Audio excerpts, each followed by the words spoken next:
সমন্বয়কদেরকে বিভিন্ন লেখালেখি করতেছে, হ্যাঁ, এদেরকে হত্যার হুমকি দিতেছে।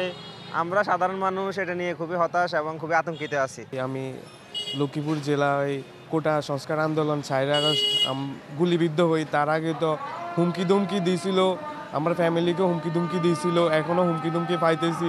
বিভিন্ন জায়গাতে দেখতেছি ছাত্রলীগ অনেক আকাম সুকাম করতেছে। আমরা তো দেখতেছি যে এই মিল দেখা যাইতেছে যে স্বৈরাচার ফ্যাসিস্ট শেখ হাসিনা আবারও মনে হয় বাংলার মাটিতে আবার ফিরে আসবে।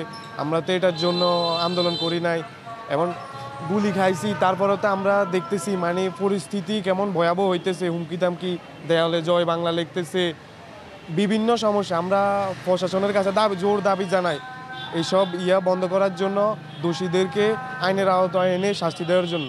যারা ছাত্র আন্দোলন করেছে এবং সমন্বয়কারী যারা নতুন করে বাংলাদেশকে স্বাধীনতার মুখ দেখেছে, তাদের বিরুদ্ধে কিছু কুচক্র এবং বিভিন্ন দেয়ালে এবং ফেসবুকে বিভিন্ন জায়গায় স্ট্যাটাস দিচ্ছে, তাদেরকে মৃত্যুর জন্য তৈরি হওয়ার জন্য তাদেরকে হুমকি দামি দিচ্ছে। আমরা চাই প্রশাসন এটাকে সঠিক তদন্ত করে তাদেরকে, যারা এইসব ধরনের কুসংস্কার সৃষ্টি সমাজে, তাদেরকে আইনের আওতায় আনুক, আমরা এটা চাই। সমন্বয়কদের বাড়ির এলাকায় দেওয়ালে ওয়ালে পোস্টারে লেখা আছে, পোস্টারিং করা হচ্ছে যে সমন্বয়কদের হত্যা করা হবে। আমরা উদ্বিগ্ন, হতাশাগ্রস্ত, আমরা এর বিচার চাই।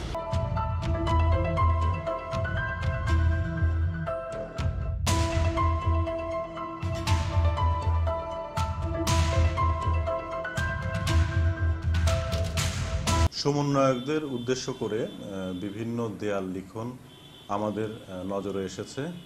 এ বিষয়ে গোয়েন্দা কার্যক্রম অব্যাহত আছে। আমরা শনাক্ত করে অবশ্যই এ বিষয়ে আইনগত ব্যবস্থা গ্রহণ করব। এই বিষয়ে এখনও লিখিত কোনো অভিযোগ পাওয়া যায়নি। এরপরেও আমরা আমাদের গোয়েন্দা কার্যক্রম অব্যাহত রেখেছি।